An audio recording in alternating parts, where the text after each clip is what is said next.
Then Hunzu, welcome everyone. Thank you for your patience as we just had a couple technical difficulties, but we'll be getting started shortly. Just give folks a moment to trickle in. As we're waiting, we'd love for you to say hi and let us know where you're joining us from in the chat.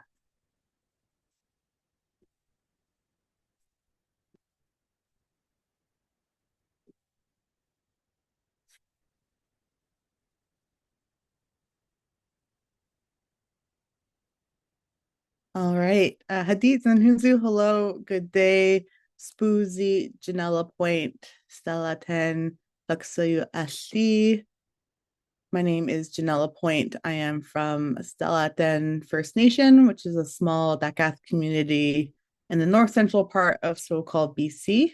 And I am part of the Caribou clan. I'm also a senior advisor at the David Suzuki Foundation. And I spend my life working at the intersection of climate justice and Indigenous rights. So very happy to be joined with a rockstar panel of other advocates for our land, waters, and communities here today. Before we get going, just wanted to go over some housekeeping. We're very lucky to be provided with ASL interpretation from the communities of color operating in allyship. So our two interpreters today are Sade and Monique. The webinar will be recorded and available online afterwards. So no worries if you have to hop off or if you know someone that missed our live session today. There will be a Q&A at the end. And so I would encourage folks to use the Zoom Q&A function and to submit your question. If you don't know where that is, it's just located under the three ellipses dot at the bottom of your toolbar, and we will save some time to answer those questions at the end. And once again, if you missed at the beginning, we would love for you to say hi and let us know where you are joining from in the chat. All right, so let's get started. We are here today following COP30, another conference of the parties 10 years after the Paris Agreement. And this year, the COP negotiations took place in Belém, Brazil, at the gateway to the Amazon, a critical ecosystem for the entire planet that is on the front lines of continued extraction, deforestation, and growing climate impacts. And so this was deemed the COP of Truth and the Indigenous COP. I'm sure our panelists will have some things to say about that. What we saw on the ground was massive demonstrations from the Indigenous Amazonians, and really just demanding inclusion in the COP process. And this was met with a lot of condemnation of violence, increased militarization of the venue. We also saw a record number of oil and gas lobbyists getting to waltz through the door, where there was about 7,000, one for every 25 participants. We did see that these demonstrations led to the demarcation of their lands in the Amazon, and I think really sent a powerful message about the hypocrisy of the COP process. The negotiations outcome left us with watered down language at the end and no commitment or roadmap to phase out fossil fuels. And I know that a lot of people are disengaged with the COP process, or those that are engaged may not have the opportunity to hear about the process from those who are most impacted by these decisions. So we're so lucky to get to hear from Indigenous advocates who were on the ground at COP30 and to really discuss what happened and what it means for all of our work back home. So let's introduce our panelists. We'll just give them a moment to introduce themselves, and I will pass it to Ariel, you first. Masi Cho, thank you. Eklanete, Denesotlane Ta, Ariel Tsaekwe Hushe, Deranger Betsini Hasli. My name is Ariel Tsaekwe Deranger, and I'm a member of the Athabasca Chippewan First Nation, or the Kaitale Denesotlane. And we are Dene Sotlane from Treaty 8 territories. And I'm the founder and president of Indigenous Climate Action and founder of the Woven Project. And I am currently in Treaty 7 territory, I believe, in Kananaskis, coming to you from Kananaskis today. So thank you. Merci, Ariel. We'll pass it to Takaya. Adishaput has Takayat Nans Tawach Kuteshivsum has Tlaam Kaimok. My name is Takaya. My ancestral name is Chikajimok. I'm joining you today from Tla'amin territories, where I'm from. And I've been involved in movements for Indigenous rights and climate action, specifically to protect our waters here in so-called British Columbia, because since I was a young girl, there's been an influx in major projects carrying fracked gas or bitumen from the Alberta tar sands, and that's what we're seeing today. So I'll speak more on that, but Chichevich. Grateful to have you, Takaya. I'll pass it to Akaluk. Unanotak wanga akaluk ungalaksak miuranga angay kang baktaklu Charlie. Good afternoon, everyone. My name is Akaluk, in English, Adrian. I'm originally from Unalakleet, Alaska, and I'm joining you today on the stolen lands of the Muckleshoot and Puyallup tribes in Kent, Washington. I work with Indigenous Environmental Network as a geoengineering outreach organizer, but I was born into social justice and land defense and just Indigenous rights work that has taken a shift more into a lot of this climate justice and social justice work. And I want to thank everyone today for joining us and for taking the time out of your day to listen to what we have to collectively share. So, Deborah. See, Akaluk, and we'll pass it to Julia.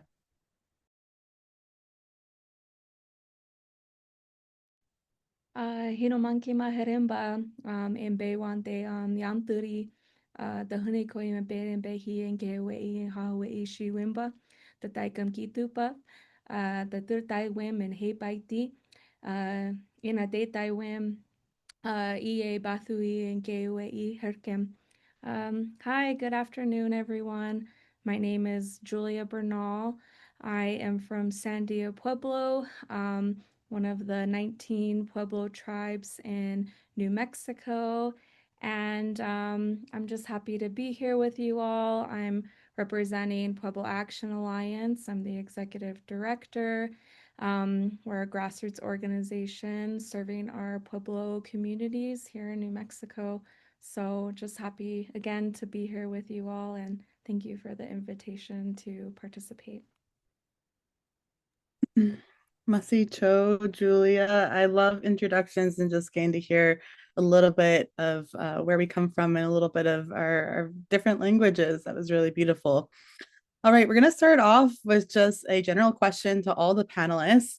We know the COP30 process, the COP process is flawed and full of contradictions, and it's a big decision to decide to engage in that process. And so we wanted to just hear a little bit about your motivation and ask our panelists, what motivated you to attend COP30? And maybe we'll just go in reverse order and start with you, Julia. Sure, yeah, thank you for the question. Well, I think my interest in the COP started around 2019 when I was first introduced to the concept of carbon pricing um, under the Indigenous Environmental Network. They piloted a curriculum that was meant to teach our communities about what carbon pricing is and how the international level is really perpetuating these market-based mechanisms to address the climate crisis by basically creating new global economies, transnational agreements, partnerships with the private and public sector to essentially create a financial roadmap that looks like we're doing something to mitigate and adapt to changing climate, but ultimately we are just creating new market systems and capitalizing off of the climate crisis. And after learning about these systems, it really did apply to the energy agenda being pushed at the local and regional level, especially here in New Mexico, where we have a long-standing history of resource extraction, but also experimentation, where new technologies have been piloted here in New Mexico. I'm sure many know that New Mexico was the testing ground for the first atomic bomb, and our state has felt the many impacts of the entire nuclear fuel chain and military industrial complex. And that very much has to do with what is also being discussed at the COPs. And so um, being involved at the international stage has really strengthened our regional and local analysis against false solutions and the ways in which false solutions prolong the fossil fuel industry and the nuclear industry as well. So that has ultimately been um, our motivation as an organization. And I, as the executive director, have been able to attend. This will be my third COP that I've attended, and it's really helped me in my education in terms of understanding how carbon markets work on a localized level. So I'll stop there. Thank you.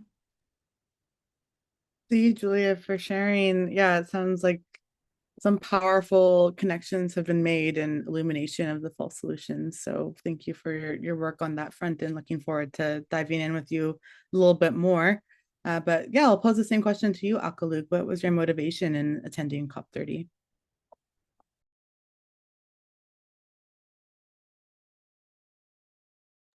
Oh, you're just muted. There we go. I don't know why I was having technical difficulties, but so it really stems back to a lot of what Julia was saying, and I can really relate with a lot of what goes on in New Mexico with the extractive industries and the life and death of the petrochemical industry, and the impacts that it has on the Arctic, and the way that the Arctic is seeing climate change almost 4 times faster than the rest of the world, and then the attack from industry and the carbon markets and these new technologies that are being weaponized as climate solutions, but are allowing big polluters and these extractive industries to continue to do business as usual, and to be in an international space where we can uplift Indigenous voices and where we can really join forces when we share stories and we're able um, to break bread and to sit around the table and to be able to unite when it comes to having real solutions, and presenting those in a way that we're rights holders, not just observers, I think is also something that's very important, to be in that space and to continue to fight for that recognition, and not just, you know, checking boxes and being performative. So I think that's a lot of my interest in being there, and also uplifting the voices of so many that are silenced because of the cost alone of being able to travel all the way to Belém and then to get through that door is so outrageous. And the idea of being able to have that privilege and use it in a way that brings our communities to the front line is also very important to me. So those are some of the things that I reflect on when I think about why I want to immerse myself into such a chaotic space. So I'll leave it at that and pass it on. Thank you. Yeah, I love what you said about, engaging in the spaces rights holders instead of just observers. To me, that, really encapsulates why we did see such massive demonstrations, because there were so many rights holders excluded in the conversation. Takaya, what was your motivation to attend COP30? Yeah, so as a Coast Salish person, my territory has been directly impacted by climate change, as well as climate change causing industrial projects such as the TMX pipeline that was recently completed, as well as other developments that affect the water system of the Salish Sea. And throughout this province in so-called British Columbia,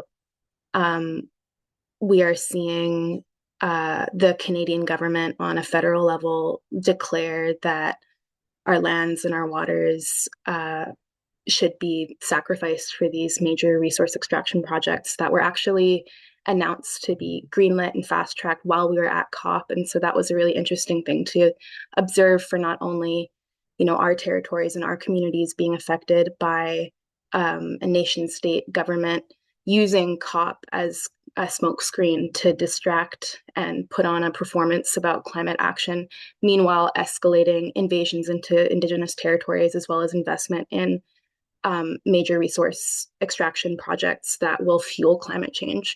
But we also saw that with, Indigenous leaders in Brazil being murdered while their government's showing up in that space. And so I think in terms of like the motivation to go to COP, here locally on our territory, we're seeing a increase in white supremacy and Canadian nationalism, and it's becoming incredibly hostile, the local climate here, to be an Indigenous person who's outspoken in protection of the territory. And so the avenues for us to be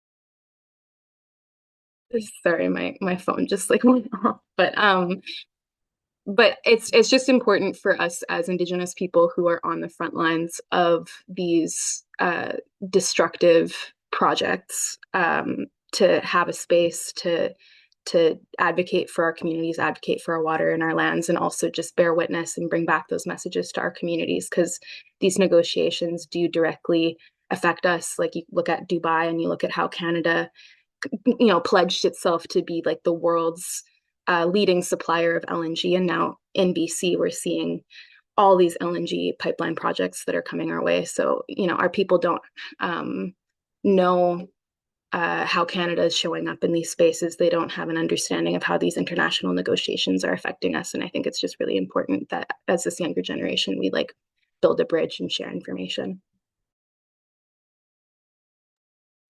Yeah, thanks, Akaya. I agree. I think the way we fight the rising nationalism is with this global solidarity, and especially amongst representatives of the next generation. Thank you.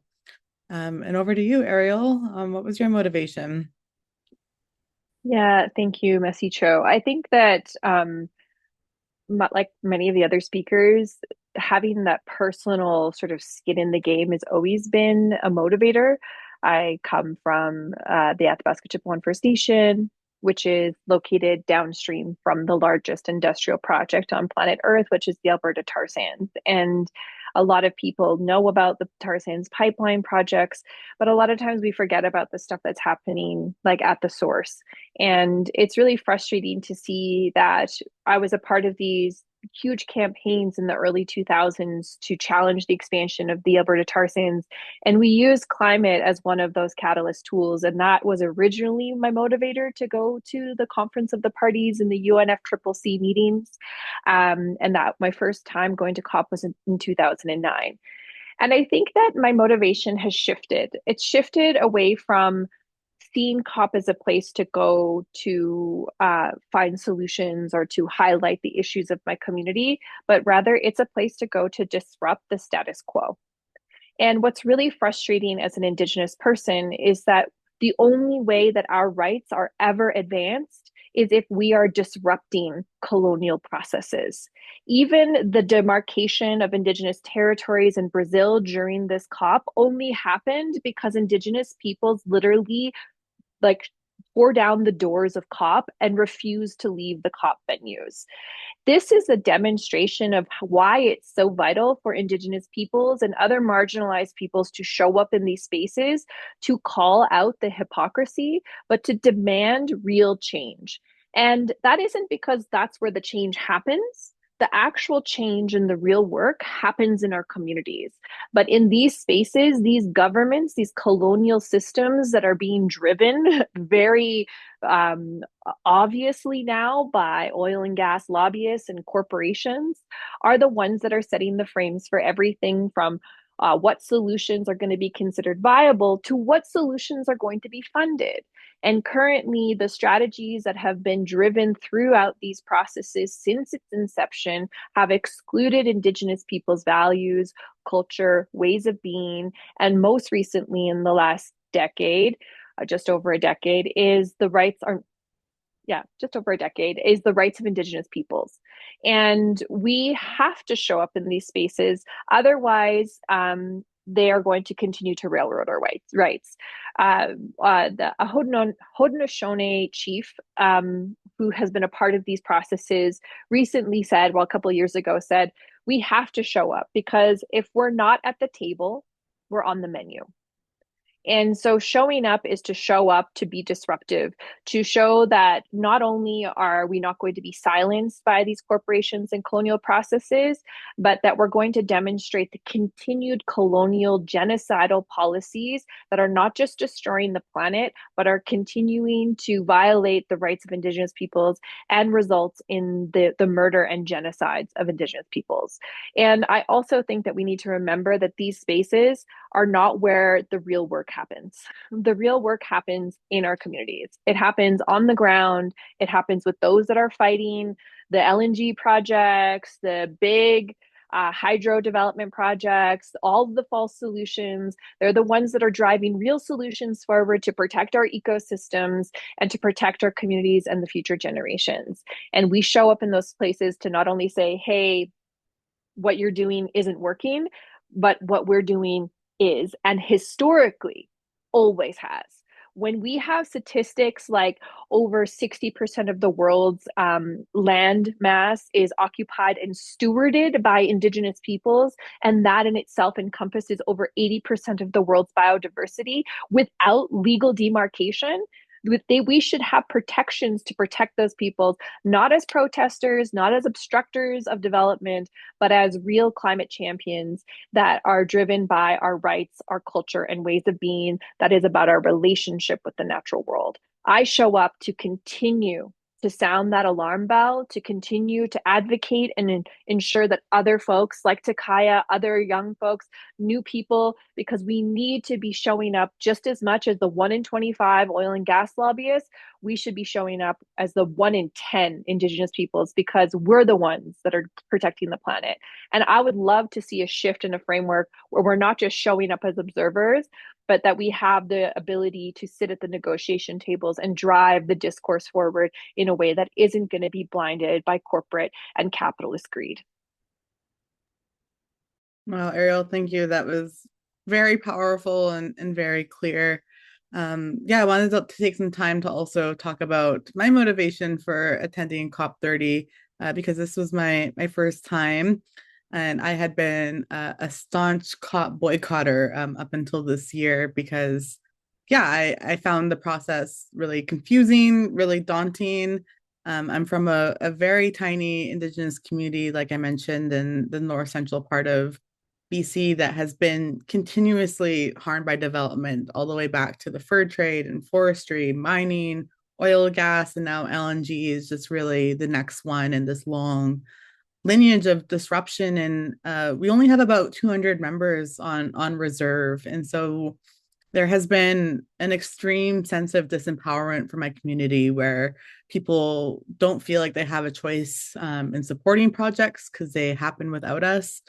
And I was pairing this with what I know and I've seen at past COPs as someone who was falling from the homelands and watching the way that Canada was propping up, Indigenous supporters of LNG and really painting a false narrative of economic reconciliation. And I'm really grateful that I had another opportunity to travel to Brazil earlier this year and in April for a conference called Renew Our Power, which had attendees from 70 different countries, majority global South and Indigenous, including folks from Sudan, the Republic of Congo, Palestine, and to hear from them why they are engaged in the COP process. And I realize that as Indigenous people who are being imposed on by a settler state from the global North, um, just how when we don't disrupt those narratives, we allow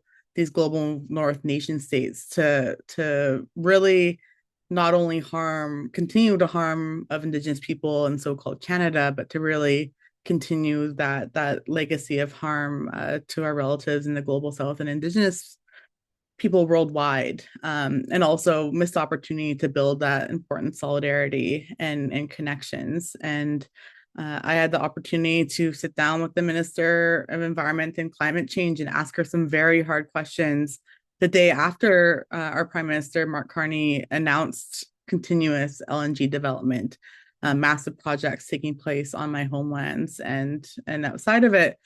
And I realized, I'm like, well, if I hadn't been there, I'm sure another member of a Canadian civil society group would have been able to ask her some questions about climate policy.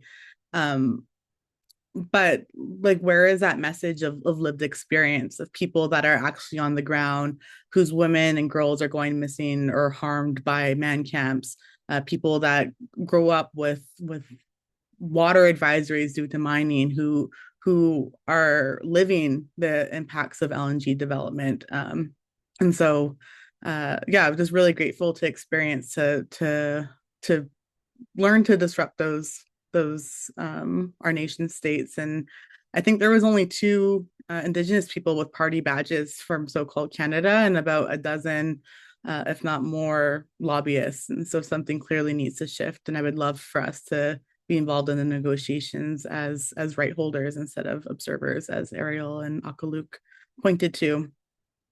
Okay, we're gonna keep moving on with the panel with some more specific questions about their work and experience. Starting with you, Akaluk, you pointed to this a little bit in your introduction, but coming from a northern community in Alaska where you're seeing the impacts of climate change that cannot be ignored, how do decisions made at COP30 impact that work back home?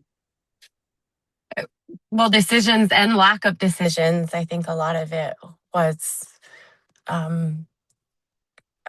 with the outcome is how it's going to impact not just Alaska and Arctic communities, but Indigenous communities worldwide without addressing,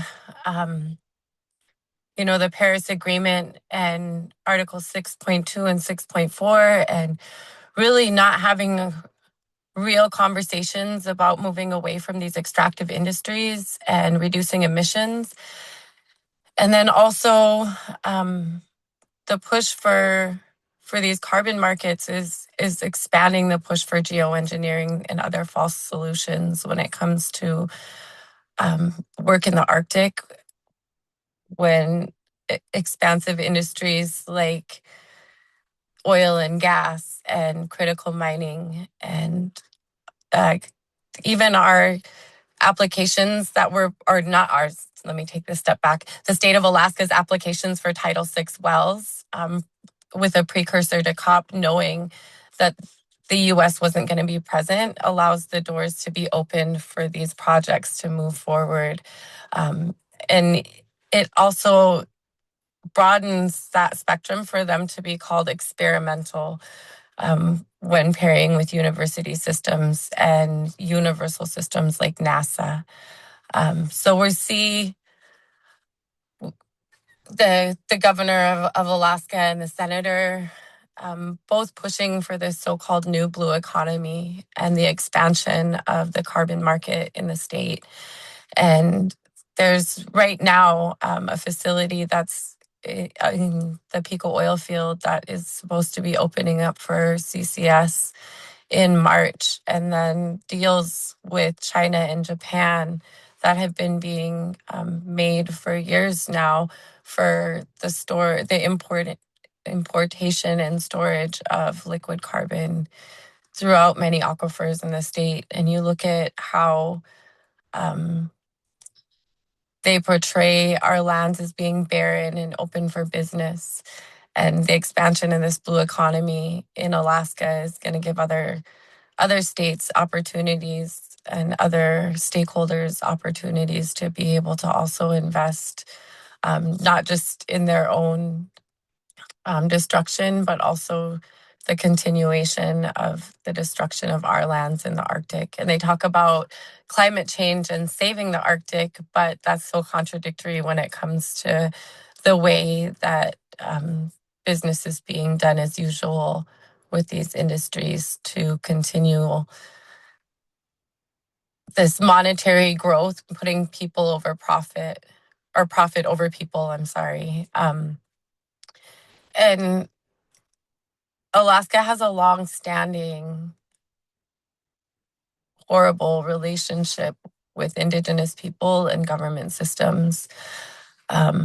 We've been a target and a strategic point for these military-industrial complexes since contact, and we've also are called the new AI data center, or the data AI Silicon Valley. So they're, connecting all of these industrial processes together to continue to be able to exploit the land and what it provides, in a way that shifts worldviews. Because when we look at Indigenous worldviews and cosmology, we leave what is in the land and we don't disrupt what is there, and we only take what is needed. And since time immemorial, Indigenous people have left little to no carbon footprint. And we look at our ways of living and ways of being, and that symbiotic relationship that we have with the land, and the way that it's impacted by this colonial standard that we're held to, and this veil that makes us think that we need to continue to extract to be able to continue to thrive in the world, is even being pushed on Indigenous people in a way that it is being extracting our traditional values and parts of our cosmology and blending it in with this extractive industry and justifying both of them to be able to continue moving forward. And when these narratives are presented in a way on an international level in policy rooms and in decision-making processes, when we have false representatives in those rooms, it allows it to move forward in a way that's saying it's benefiting us all, but it's creating sacrifice zones and it's creating false narratives. And so that's another part of the challenge in the work that we do, because of these systems that have been implied in Alaska with Alaska Native corporations and the separation of tribal governments, and the way that we have to even fight amongst each other, this lateral violence that's been created because of these extractive industries. And so I think a lot of that challenge comes from all the way on international levels, and we see it across the board in not just the Arctic, but throughout the world in Indigenous communities, where they want to co-opt our leadership, and where this process is selective and colonial, and it doesn't adhere to our worldviews, our values, or our systems of governance that we continue to use today to continue to steward our lands in a way that is mindful and is collective, and where we are able to be in balance with not just the land and what it provides, but ourselves as well. And so I think a lot of these challenges that that come from the decision making all the way in Belém impact our tiny little village on the northwest coast of Alaska, because we know that this industrial complex is a huge machine, but sometimes the nuts and bolts that need to make it run are really small and may seem insignificant. But when we put ourselves into that blueprint, and we make sure that we make the changes and we adjust it to where it fits to our own blueprint, the way that we see the world fit and the way that we see the world work, it helps others. So I think those moving forward, we have to continue to have hope, and we have to continue to reach into our traditional practices and our teachings to really make this movement be monumental in a way that we don't have to keep setting up future generations for this fight.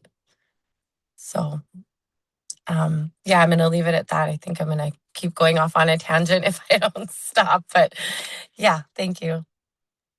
That was a really, yeah, beautifully said. I love how you drew the connection and clearly pointed out that you're not just fighting on the climate front, but that it's connected to the militarization and AI and land and water and people. And yeah, I scribbled down that quote we finished at the end about how these machines are huge, but the nuts and bolts are small. I thought that was really perfectly said.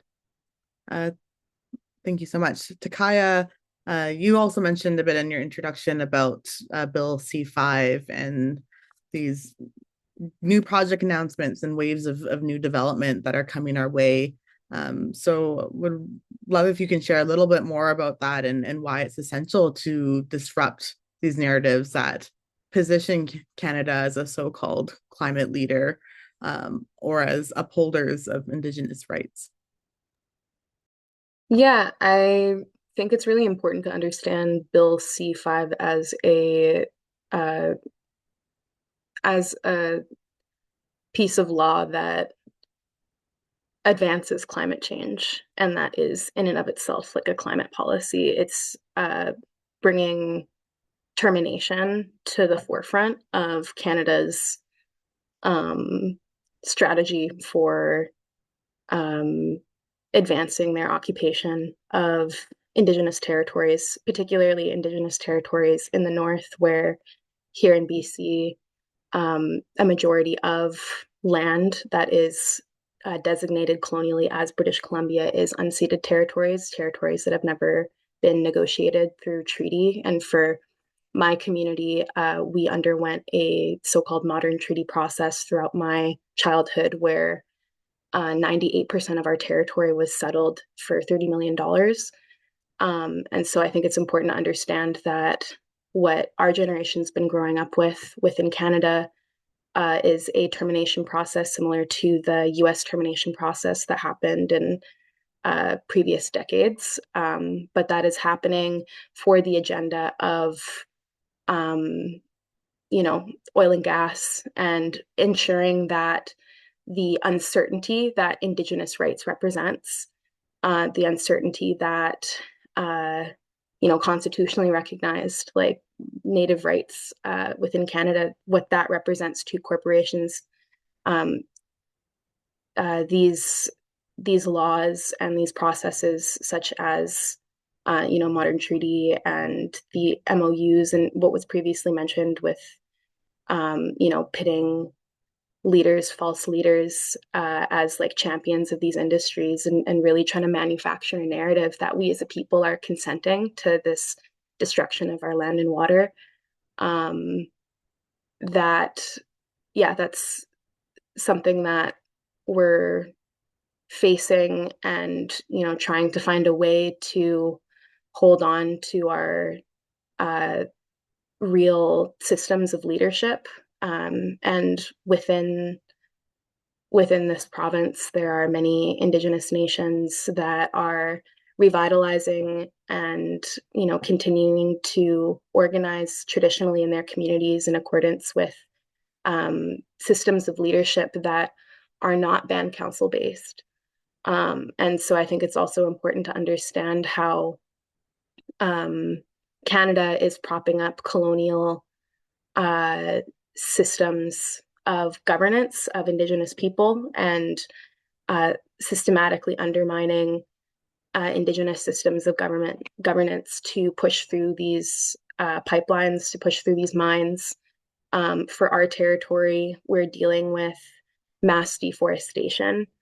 And there is a tipping point for our territory. There's a tipping point for our forest, and the designations that exist around, old growth versus second growth versus third growth, like those are all based in industry-backed science, and those are all based in, you know, how these forestry companies are looking at our land that's not actually based in the reality that you can't infinitely clear cut our territory, and our soil is dying and our trees are not growing back to the same forest, and it's putting us at a higher risk of forest fires. And just to the interior, our interior Salish neighbors, they've had to deal with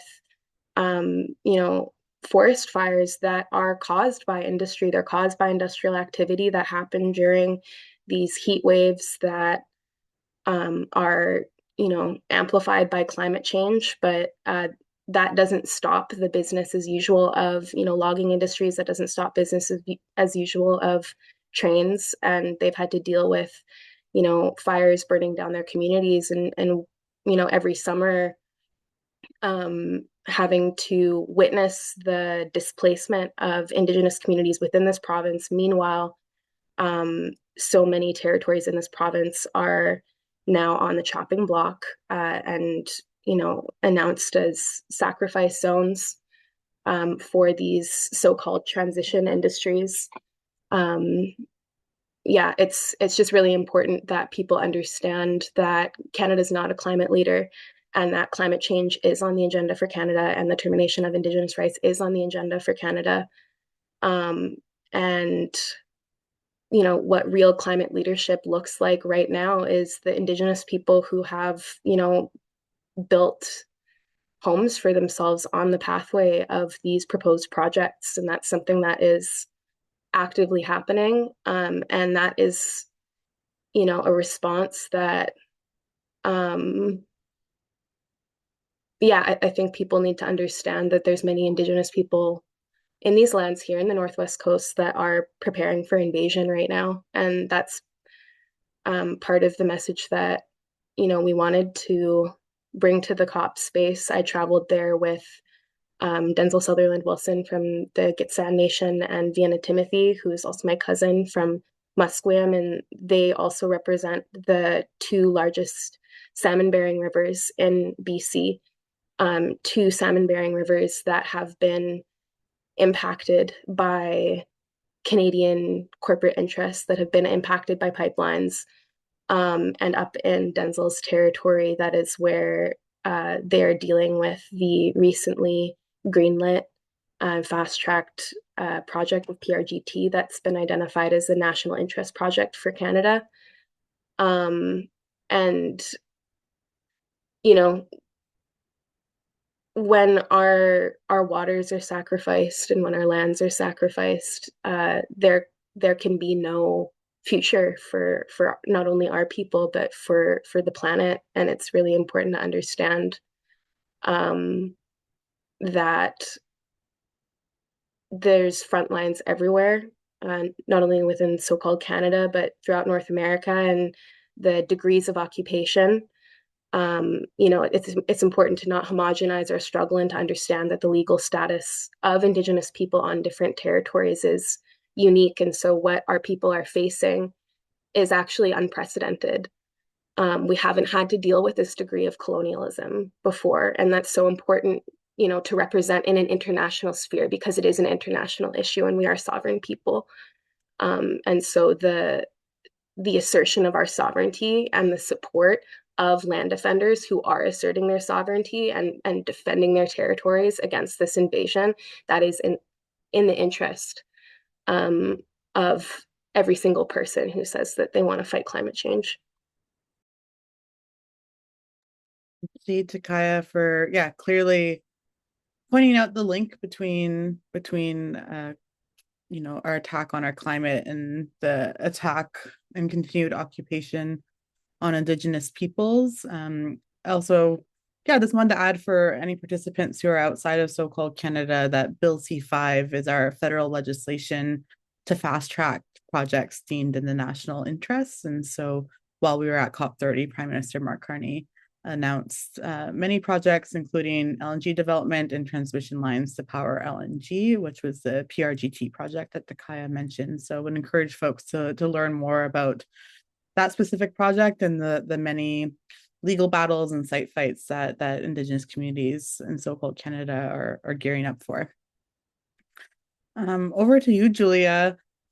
I don't want to center the state too much in this question, but it's hard to ignore the political conditions and the threat of President Donald Trump. And everyone at the COP30 space was, noting that, the US did not send anyone from their administration and formally withdrew to the Paris Agreement. And so I wanted to ask you, as an Indigenous person, as someone in grassroots movements, in this very mucky political circumstance, this really violent political circumstance, what kind of movement building and climate action is necessary for communities right now? Yeah, I know that it was very apparent, the lack of US representation at the COP, but there was still leadership from the United States. So we did see the governor of California, Governor Gavin Newsom, the governor of New Mexico, Michelle Lujan Grisham, speak at the America's All In Pavilion. And these are the governors that are aligned with the Paris Agreement under the coalition, the U.S. Climate Alliance. And this is a coalition of so-called blue states that are touting themselves as climate leaders. I think Takaya mentioned, the term false leaders, because a lot of what is happening with individual states is that they are greenwashing climate solutions. So particularly here in New Mexico, the governor, Michelle Lujan Grisham, has been pushing this hydrogen agenda for years now. And not only is she pushing this agenda in the COP space, she's doing this outside of the COP space as well. So I think it's really important to also know that while the COP is, a space for the so-called leadership to meet, other meetings are happening outside of the space with the private sector. And that's exactly what the agenda of the current New Mexico administration is really doing. They're looking to the private sector globally to see how they can continue to push forward an agenda, particularly with hydrogen and carbon and capture sequestration. And so, I think it's really important for us as grassroots movements to raise the alarm that our so-called climate leaders are really just pushing false solutions. And additionally, as Indigenous peoples, I think it's also really important to continue this education with our tribal leadership. So as it's not to replicate these same system and energy agendas within tribal governments. Of course, when we address our issues with sovereignty, it is the sovereign right of tribal nations to economically develop themselves, but we can't allow our tribes to economically develop themselves at the cost of other Indigenous peoples globally. And so in New Mexico, we do have tribes that are invested in oil and gas, are also invested in offsetting schemes. And so it's been incredibly important for local grassroots movements to continue this education, to just tell people, like, look, like these are false solutions. Just because your bit of land that you've put into an offsetting scheme is bringing revenue in your tribe, it's not actually decreasing carbon emissions at the source. And in fact, it's actually exacerbating carbon emissions because it's decreasing those emissions on paper. And that's just the necessary type of information that you gather when you do participate in these conferences. I think it's also just important for us, those of us that have had the access to these spaces, to figure out how we can also bring more of our tribal leadership into these spaces as well, because ultimately, um, the majority of existing natural resources are either on or adjacent to Indigenous lands. And so what they're talking about at the COP is incredibly relevant to the types of development that we're going to be seeing in the future. And again, as we see more tribes, diversify their revenue into whether that's like non-renewable energies, renewable energies, offsetting schemes, it's incredibly important to figure out, or it's incredibly important for them to know that they are just a pawn in this like grander global scam that is being touted and promoted at these global conferences. Um, so, you know, I think that additionally too, it's a really important responsibility of ours too to also bring more traditional and spiritual leadership into the space as well. Because ultimately, they're the ones that are carrying our culture on their back without asking for anything in return. And they have so much knowledge and so much insight and perspective that is really important in not just like in this like the climate solution sort of conversation, but the global solidarity that is being built when we're having like these international convenings together. Yes, negotiations are happening at the COP, but there's also a lot of relationship building that happens like in these spaces as well. And I think it's really important that we visibilize those people, the ones that are truly experiencing climate impacts firsthand, that have information because they've lived and occupied on their lands for their entire lives. Um, I've heard stories from my elders about how certain species of birds don't migrate here anymore because of changing climate, or, how different water management strategies have actually depleted ecosystems and watersheds. This is all like um, Earth observation science that is very similar, if not the same, to quote unquote Western sciences.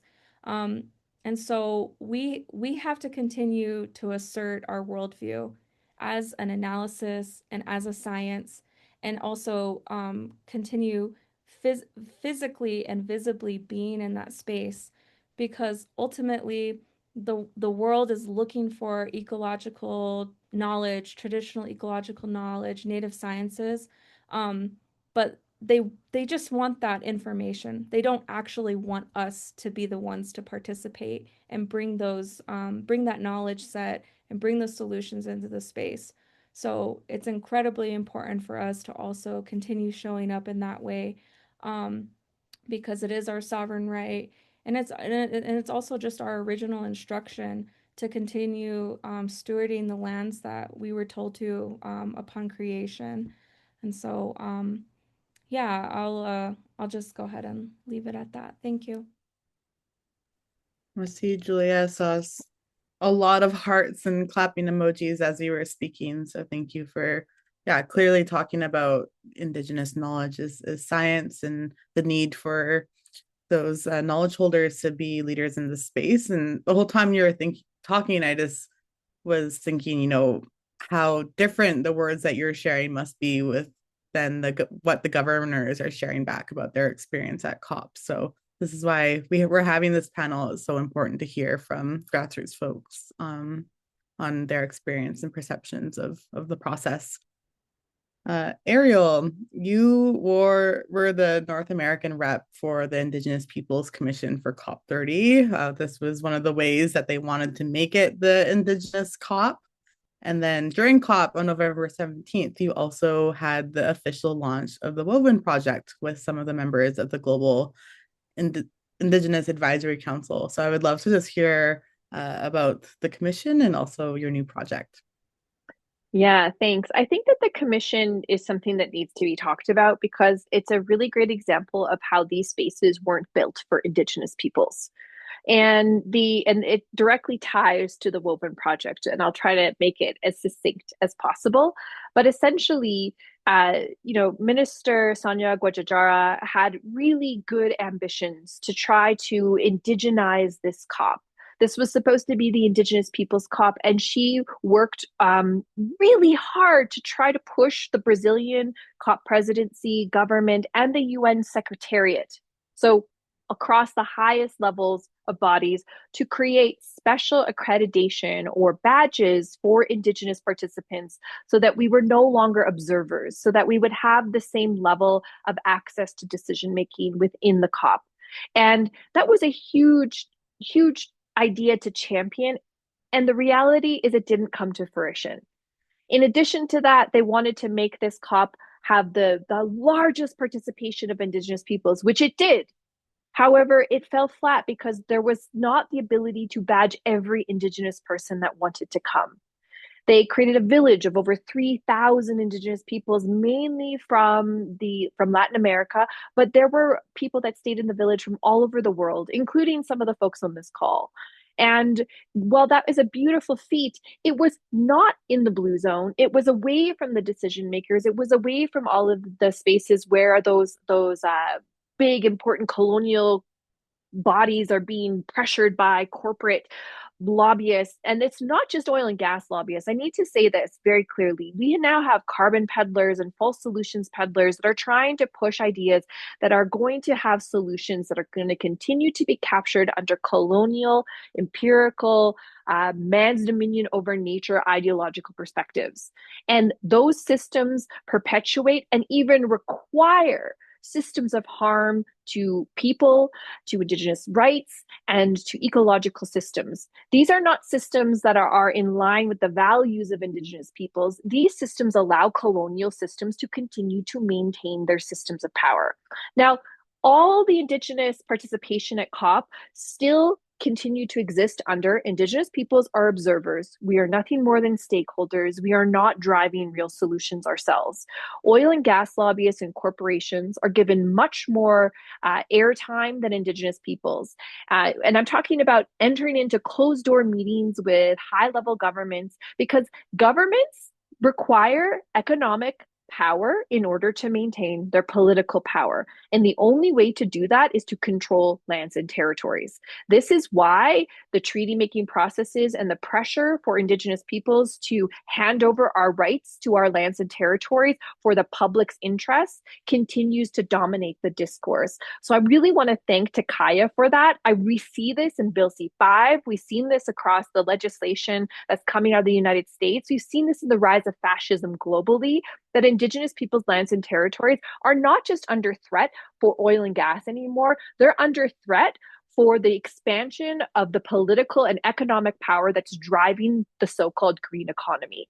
And so we are not just threatened by the high intensity greenhouse gas emitting industries, we are now at risk of our lands and territories being destroyed because of so-called green climate solutions. And we have to be careful because we cannot be perpetuating and creating solutions under those same systems that require Indigenous peoples to be dehumanized and require our separation from our lands and territories and our cultural rights.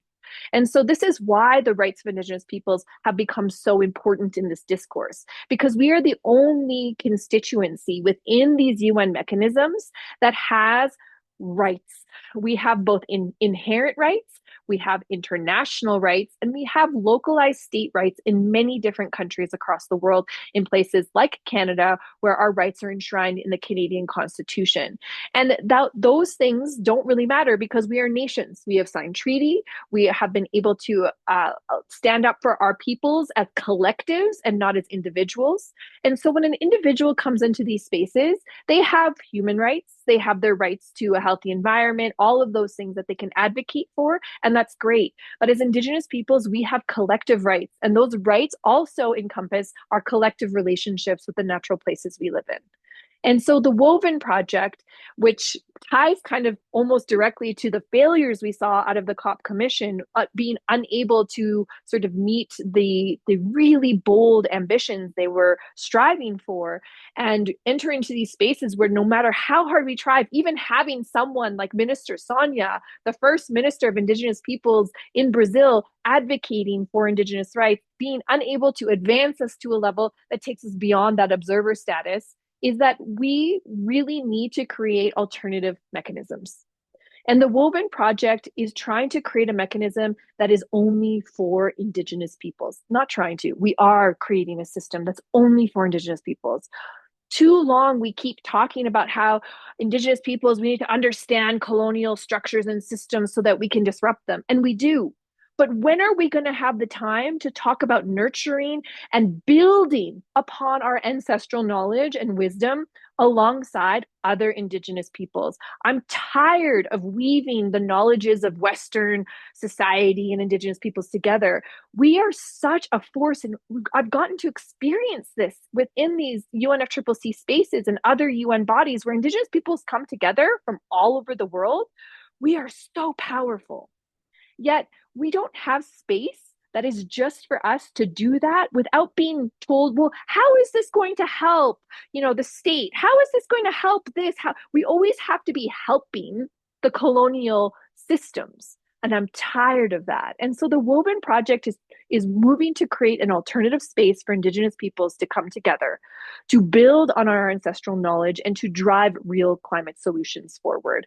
Historical climate solutions developed under the UNFCCC over the last 30 COPs have done nothing to reduce emissions or to stop the destruction of environmental degradation.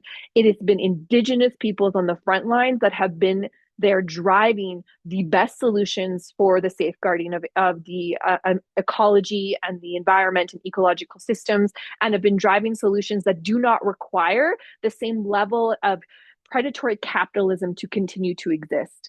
And yet we are not funded, we are not resourced, and we are not given the power to build on those successes together as Indigenous peoples. And so the Woven Project was launched, and it is going to be driven by a global Indigenous advisory council.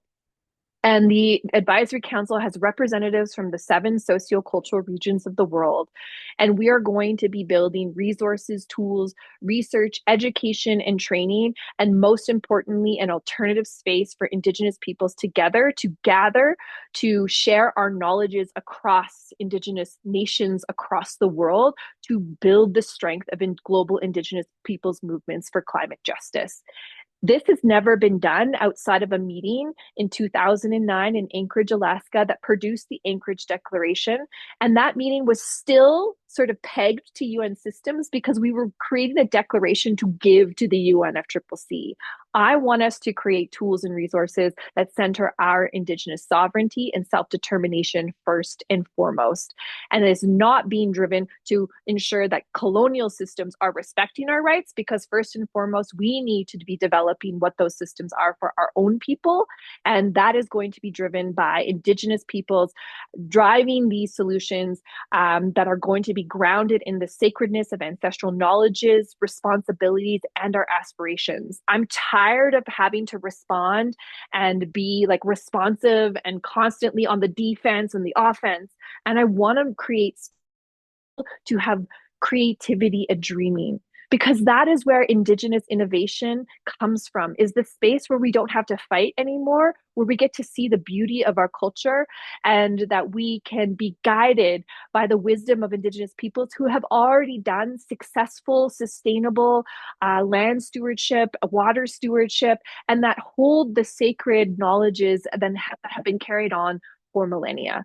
And the Woven Project, the big thing that we're going to be doing is in 2026, we are going to be hosting, in collaboration with Common Threads in Australia, a global Indigenous peoples gathering for climate justice, going to be called Dreaming into Our Futures. And we invite global Indigenous peoples to come to share their ancestral knowledge and find a way to not be on the defensive mode and just building the strength of our people together. And I'm really excited for the journey. And I really want to say thank you so much, and Masi Cho, and my hands up to Indigenous Climate Action for the last 10 years, helping me to see that the work that we have done here and the work of so many people cannot be done, and just like we can't just be in silos of states. We never were like a word of the state. We are independent sovereign people, and we need to start acting that way and moving in spaces with sovereignty and self-determination at the forefront. And I can't wait to see what happens when global Indigenous peoples come together without having to respond to colonial systems, and just have the space to dream into what our futures could look like, and really looking into Indigenous futurism and what it means for us to have our land back, to have control over, not control, to step back into our responsibilities without being harmed by colonial systems any longer. And I know for a fact that these systems can carry some of the most powerful climate solutions, because we already know that Indigenous land defense and Indigenous land stewardship has not only safeguarded 80% of the world's biodiversity, but Indigenous lands and territories contain over 300 billion tons of carbon sequestration value. And it's our lands and territories that are safeguarding and stabilizing the planet right now. And it's our people that should be driving the solutions to continue to protect those. So I'm really excited by this project and what we're going to be doing forward. So thank you so much, and Masi Cho. And I'm just really excited, and I invite everyone to come and join. We'll be putting a save the date out in January for the dates and location for the event in Australia. Thank you so much, Ariel. That gave me goosebumps, and I just loved watching your body language change as you were talking about the frustration and the limitations of the commission to, talking about this new project and how excited you are to dream it. Yeah, it makes me really excited to be resisting that very intentional colonial tactic of keeping us in fight mode and keeping us limited in our imagination. So, Masi Cho, to you. All right, we're gonna just pose a couple more questions to our panelists, but want to remind folks that if you have questions, you can use the Zoom Q&A function at the bottom of your toolbar, and we'll save a few minutes at the end to get to a couple questions. But over to you, Julia. I love just reading a little bit about your work and reading your bio. And I read that the Pueblo Action Alliance was founded by descendants of the 1680 Pueblo revolutionaries. So I would love to just hear more about that resistance and how it continues to inform your work and movements.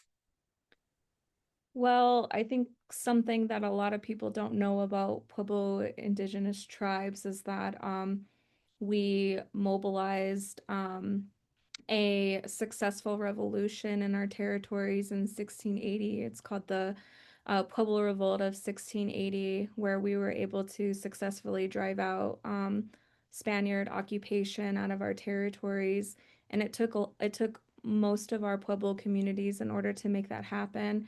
And interestingly enough, as we were going through the webinar, my brother, he works over at the Zimmerman Library at the University of New Mexico, and he sent me a document from an archive that talked about Sandia Pueblo, and that's the Pueblo I'm from, and our participation in the Pueblo Revolt, and how our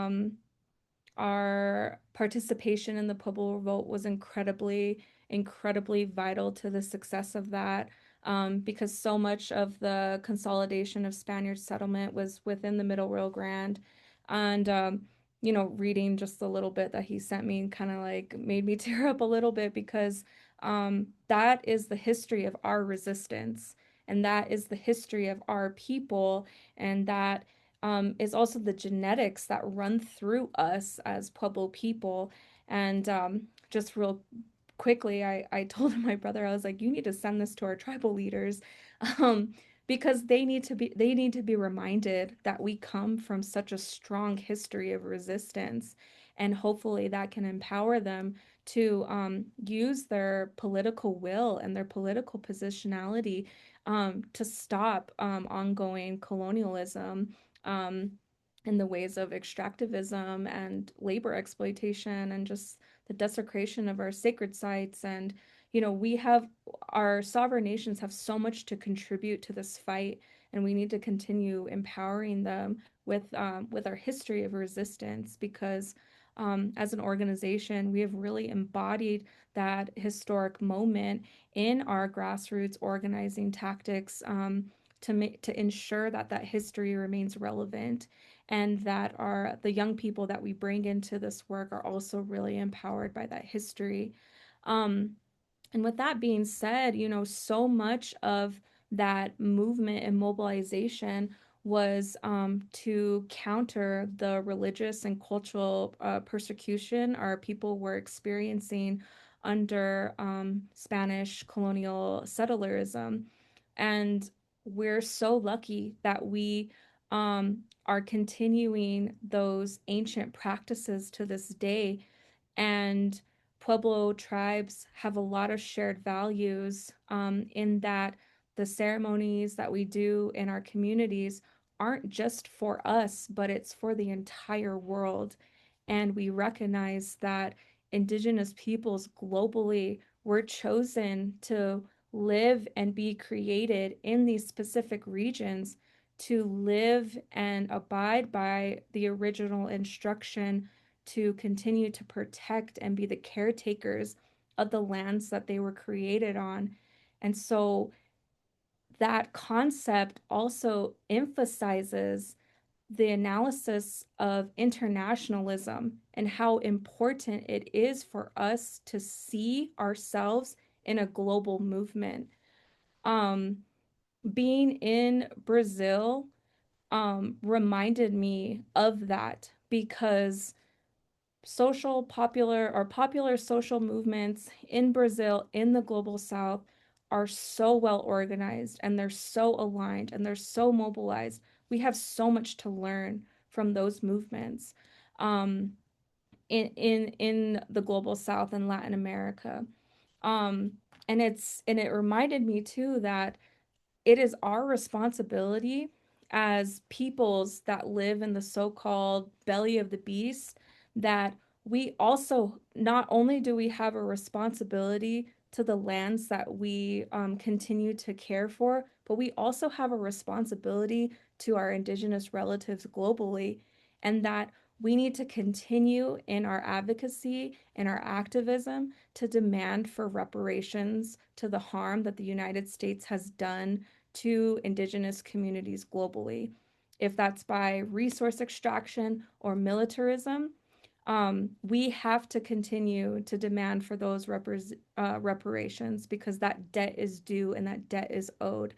Um, and so that's I think a main takeaway that I had coming out of this COP, is that we have to continue being in alignment with a global Indigenous analysis, um, and that directly correlates with our values and our worldview as Indigenous peoples as well. So it makes sense, and that's what I feel like we will continue to do. Merci for bringing our revolutionary and movement ancestors into this space. I was also so moved by the history of popular social movements, and came back with so much art and literature and zines to keep that inspiration going. Okay, Akaluk, We've heard a lot about false solutions, and I know you do a lot of work on geoengineering. I just wanted to offer a couple minutes just to talk to us about what that is and why it's important to call out at the international level. Geoengineering is the intentional manipulation of climate systems with the use of technology, whether it be atmospheric, land, or aquatic. They use several different mechanisms to try to manipulate the atmosphere or the climate in the name of climate change or in the name of carbon reduction. But we're also seeing what's happening are these false solutions are allowing these big polluters and these industries of destruction continue business as usual. And these investments also with AI data centers go hand in hand with these mechanisms that are intended to change climate patterns, change ecosystems. And we know as Indigenous people that even the smallest shift of an ecosystem has a domino effect. And when we look at the climate as a whole and we look at Mother Earth and the manipulation already and the destruction that's being done, this continuous destruction, any further introduction, even with the use of technologies in the name of fixing the climate, it's a false solution that's being presented for this destruction to continue to happen. And when we look at it, we are the line. Indigenous people, our bodies are the line. And time again, the burden of proof is left on us to share our struggles, our stories, and to take up space to demand a seat at the table when it comes to decision making. Because when these catastrophic measures are met with these climate disasters, we're our own first responders. You know, in Alaska, in this village that I come from, where there's 700 people that have been forced to settle in this area because of colonial structures, we are constantly threatened because of this industrial complex that continues to pollute on a global level. And what happens is we're having to show up time and time again as that burden of proof, as our bodies being the lion in these spaces to speak out against these false solutions that tie hand in hand with these destructive industries that continue to create land grabs and create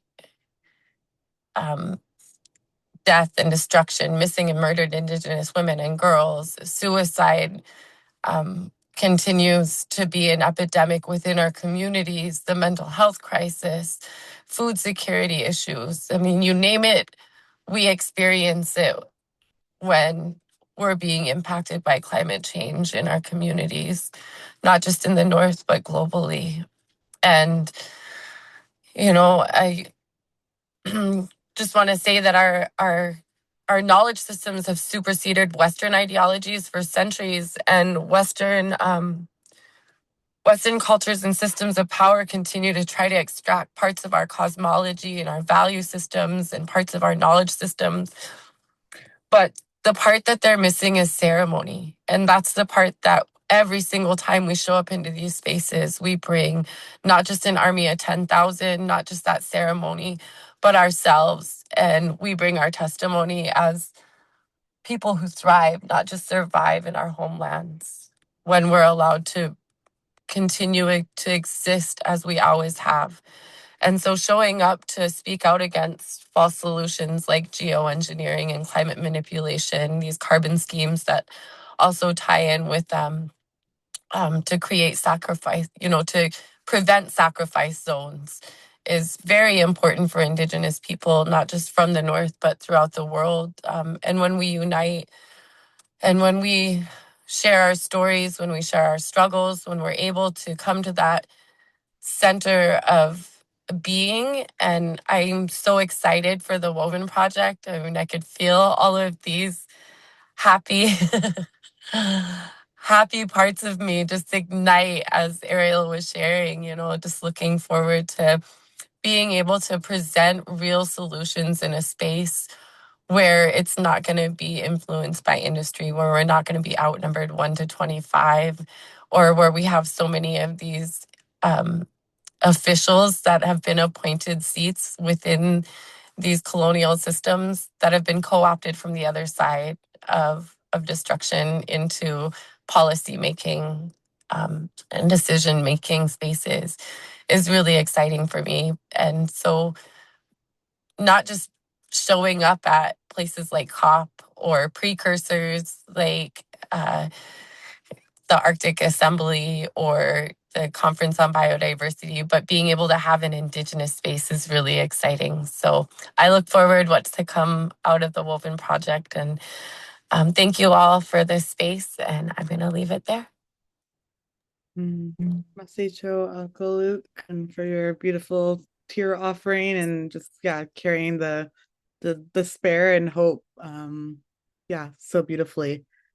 Takaya, I wanted to hand it to you because I know that you've been to COP before. You do a lot of frontline land defense, but I also know that you've spent a lot of time doing language revitalization work and connecting to your territory. So I'd love to just finish by hearing about those ways of resisting the climate crisis and how you see them as solutions. Yeah, for 5 years, I've been living at home in a dedicated space to learn my ancestral language of Kaimokchen from my grandparents, Chikajimoch and Haiskaimoch. They are some of the oldest elders in our community and some of the last remaining carriers of our language. And the reason why I'm on front lines and carrying forward resistance in defense of our waters and our territory is also because of them.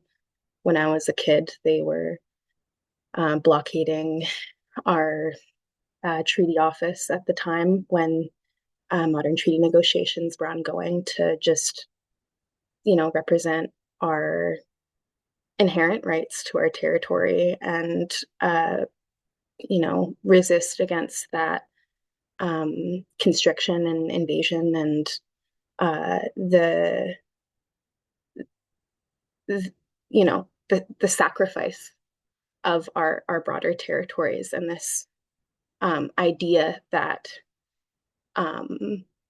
it's not ours anyway. So, what little that we get back is a celebration. And as a kid, I really did not fully understand what we were fighting for because these legal processes are so difficult for our people to understand. And that burden was put, on me as well as the other young people to grow up and, become a lawyer or engage in these worlds and be able to adapt to this dialect of English and like legal English to be able to translate this fight that we went through. And what I've really been reflecting on, spending more time in our territory that's actively getting deforested, which is outside of the parameters of what's, slated as like treaty settlement land versus something that's like more performatively recognized as our like traditional territory, is that, when the reserve gets bigger, the reserve gets smaller. And that's what happened to us is that, we were positioned and coerced into this agreement where we're on a surface level, like accepting like a larger reserve, but a larger reserve just means a bigger sacrifice zone. And that's how I think about these, so-called climate solutions and these frameworks of conserving land, a small portion of land to offset for the land and waters that have been sacrificed. And I think as it exists, these climate negotiations frameworks and, what's agreed upon, because it is inadequate, and because it isn't actionable, and because it's not enough. What they actually function as is roadmaps for continued colonialism, and how these colonizer nations are going to be creating economies out of climate change. And that's what's been touched on. And I think, with our language, our world and our sciences, and our ancestral memory, and how we reincarnate that when we speak it and we share it on the land, like, it's so, so important to the survival of, life on our territories and all life on Earth, that we carry that on. And our language can't survive on a reservation. Our culture can't survive on a reservation.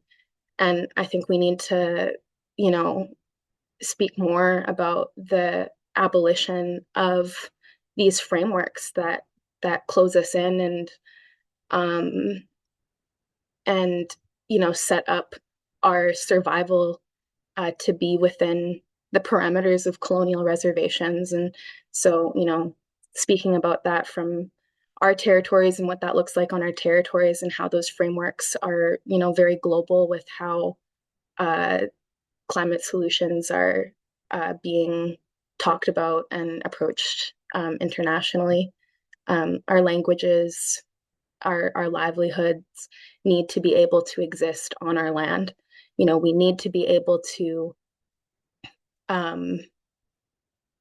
exercise our knowledge, and our languages aren't built for colonial lifestyles. And that's the issues that we're running into within our community with our language revitalization efforts, is that when everyone is living in the conditions of manufactured poverty and not having much time outside of, work and providing for family in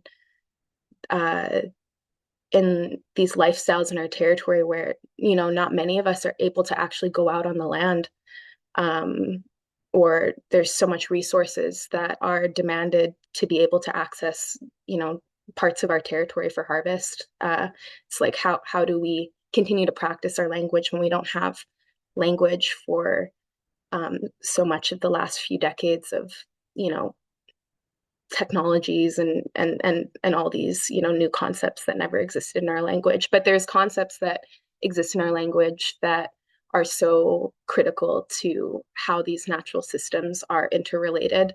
And my auntie, Emily August Khalmi, she talks about it as Indian science, and she's taught me a lot about how our ancestors had names for storms, and they had, there was predictability around the weather systems, and how the storms would, come back every year. And how when you go in the forest, like the chemicals of the plants in the air, like it heals you. And it's like that knowledge is so encoded in our language, to the point that, learning about colonial climate science, like I could think of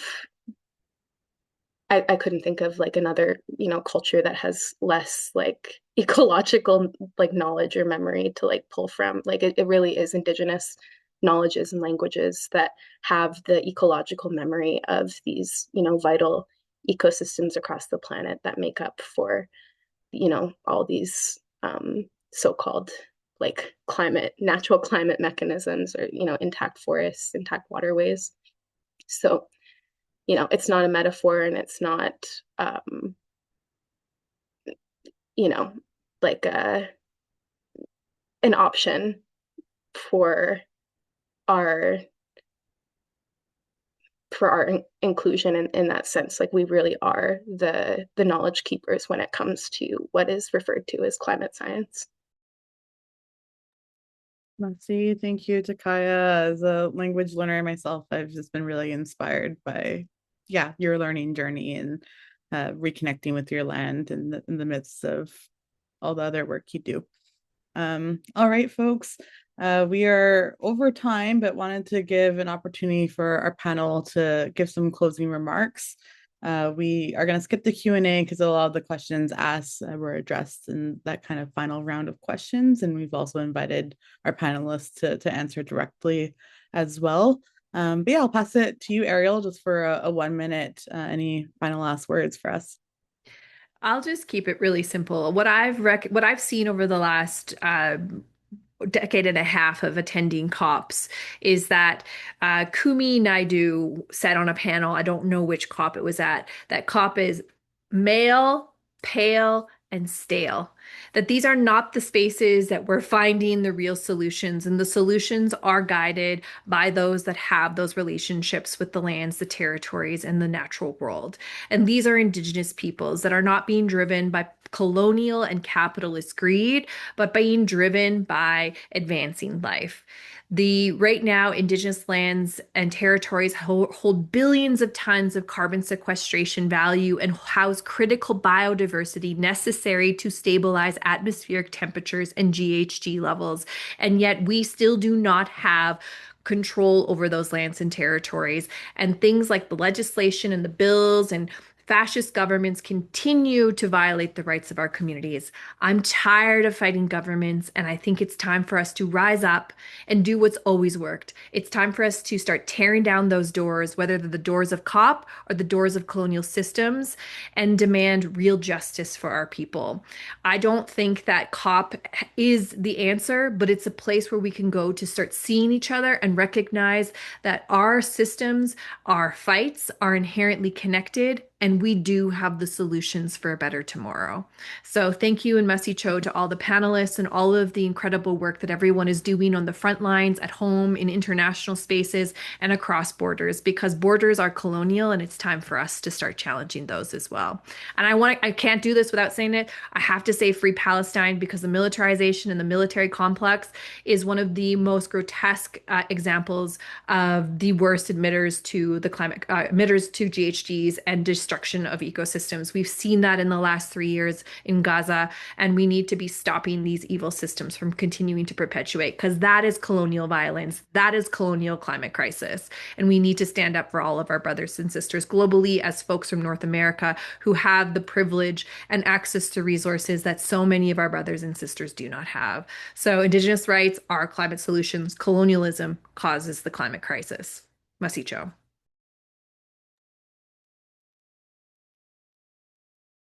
Amen. Thank you, Ariel. Over to you, Akalu, for any closing remarks. Yeah, Ariel hit it like head on with a lot of the things that I really went straight to my heart and mind as they met throughout this whole conversation. And I think what we continue to do as Indigenous people, regardless of any barriers there are or what we see in front of us, we continue to show up and we continue to stand together to hold the line. And as we move away from these colonial systems and start talking about our own protocols and our own incorporating our own values and cosmologies and really reaching inside, we learn from these cops and we learn from what doesn't serve us in these spaces and how to hit them head on when it comes to really tearing down those walls. And showing up to those spaces are going to be important, but also continuing to collaborate and work together and using our voices united is how we tackle those systems. And so, everyone, and I look forward to what comes out of this conversation and how we continue moving forward and tearing down the walls. So thank you all, and continue to grow and thrive and really look inward to shine, because that's where we start, is at home and within our communities, within ourselves. Devra. See, Akaluk, Takaya, over to you for final words. Chichia Penapich for having me, and I really appreciate hearing the words and experiences of the other panelists here. We're all carrying on the responsibility that we've inherited from our families and our elders. And, it's really important to connect with each other and continue organizing together and maintaining solidarity, because our systems are the stronghold of these values that colonial governments claim to have. And as colonial governments in North America lean more towards fascism, I think that, in our lifetime, we're going to see it become more and more important for our systems, our traditional systems, our systems of organizing with each other, our systems of taking care of the earth, our systems of taking care of the water as Indigenous people, really fortifying them, really, really putting our faith in them and investing our time and energy into our own sovereign efforts and projects that are rooted in our ways of being, in our culture. That's going to be so important, not only to our future generations, but also for other communities that are displaced on our land, or settlers as well, who don't have a roadmap or a basis culturally beyond extraction. And I think for our communities here in the Northwest Coast, we're going to be seeing a lot in the coming years on our territories. So appreciate the visibility, appreciate the solidarity, and keeping us here from the Stalo, the Fraser River, to Tisquet, our river that we're fighting to get undammed in the future. In my lifetime, it's like something that I've taken on with my other young relatives, all the way up to the Skeena, these major salmon bearing rivers. Keep us in your prayers and your thoughts, and I hope to continue to connect. Thank you. Takaya, and over to you, Julia, to finish us off. Yeah, again, just expressing gratitude for allowing all of us to share our experiences. And one thing that I get frustrated with is like when I'm talking about creating solutions and recentering Indigenous worldview. I always hear like, "Oh, thank you for your perspective. That's so important." But it's not just perspective. This is a critical analysis. Indigenous worldview is a critical analysis in creating real climate solutions, and so it's vital and critical that our allies and non-Indigenous relatives start to decenter any colonial concepts of what climate solutions are and recenter an Indigenous worldview as a critical analysis in creating those real solutions. And just want to say herkem to all of our panelists here. I know, like for myself, what I've shared with folks here isn't just like my own personal lived experience, but it's a collective of experiences that I'm bringing with me into this work. The knowledge that I've been taught from my family and community members, all of that is brought into these spaces. And so I just want to recognize all of our relatives that, again, carry our culture on their back, that don't always have the access or privilege, as mentioned before, to participate and interact in these spaces. So it's our responsibility to also bring them with us, and wherever we go, at any point of the world, we have to remember to bring our communities with us in our minds and in our heart. And I know all of the panelists do that. And so I'll just end it there. Herkem again, and hopefully folks got a lot out of this conversation. Thank you. Merci, Julia. huge thank you, Natalia, to Indigenous Climate Action for hosting this space, and to all of our amazing panelists, Julia, Takaya, Akaluk, and Ariel, for bringing that critical analysis and being a voice and doing that work of building solidarity and connection. I really look forward to continuing to connect with you all and building out those alternatives and dreaming and continuing to work together. Also, a huge Natalia to our ASL interpreters, Sade, and our other one hopped off, but thank you so much for the ASL interpretation, and thank you so much to all the participants for being so engaged, throwing up those emojis, asking good questions, and for staying with us over time. A reminder that the session has been recorded and will be available online, so I would encourage folks to find the link and to share it with a loved one. All right, we'll end it there. So Chalia, have a good night, everyone. Take care. Merci. Sayana, Pura.